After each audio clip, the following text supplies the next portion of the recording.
We met Josh and Isaac at Nehemiah Fest, which is a music festival. Before I even knew him, I remember Isaac approaching me, commenting on my hair. And I was thinking, do I know this guy? I thought it was really cool. I saw some dude with dreads and I was like, I have to know that guy. I seemed to really hit it off with them, and you know, I started to like these guys and look into their music a little more. Out of the blue, Micah was like, if you're ever in town, you should definitely stop by and talk to us. A few months pass, it's the middle of January, and it's the coldest part of the year. Josh and Isaac were heading up to Canada to do a show. We hopped in the tour van and took off. We had some issues with the heater. We had no heat in our van. But, you know, it's only January in Georgia. It's not that bad. We started off being okay in Georgia. You know, we thought, me and Josh thought that we could make it all the way to Canada, at least to Lewistown, Montana, but we were sadly mistaken. By the time we got to Tennessee State and beyond, it began to freeze. It's negative 5-6 degrees with a negative 30-degree wind chill. It's absolutely freezing. And so we bundled up real tight, real warm as we could. We got hot hands and we put them in our clothing. We tried to buy plug-in heaters and put it into the vehicle outlets, and nothing worked to keep up with our predicament. We pulled over to a gas station, prayed about the situation, and Isaac had thought of and remembered. I was like, Josh, didn't that guy from NEXTERA say that if we were ever in this area that we could stay with them? And he's like, I think so. I'm like, well, let's hit him up. It's like cold, man. I remember I was out celebrating my birthday with my family at a restaurant I liked, and I get a call on the phone from Josh. He tells me that he's in Missouri.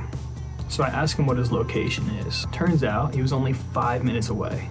And so we met up with them, we stayed the night with them, we got to know them a little bit better, and in all, this began a friendship. It was a very productive night. I believe we started writing the song, and that song was In It to Win.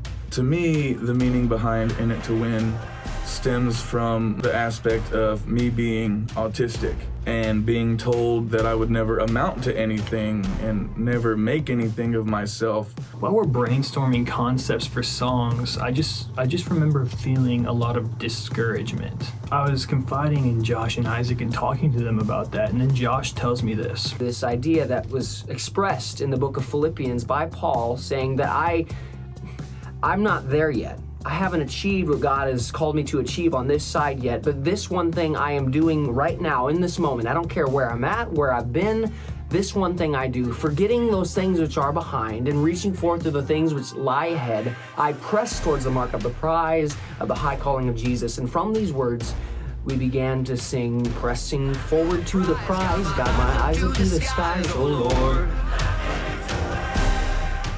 Ooh, we're in it to win. We're not of this world, you know? We're in the world, but we're not of it world. We're supposed to be set apart differently with a higher purpose. Kind of like the anthem cry that no matter if you're an athlete or if you're a musician or whatever you are, that we all have the same purpose. It's not about the results.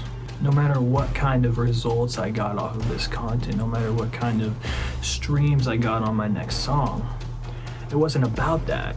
It was about doing it for God's glory and not for the glory of myself. The reason why we get up every single day is to win for the kingdom of God. I'm going to give my life to Christ and walk His path so that way He can make me who I'm supposed to be.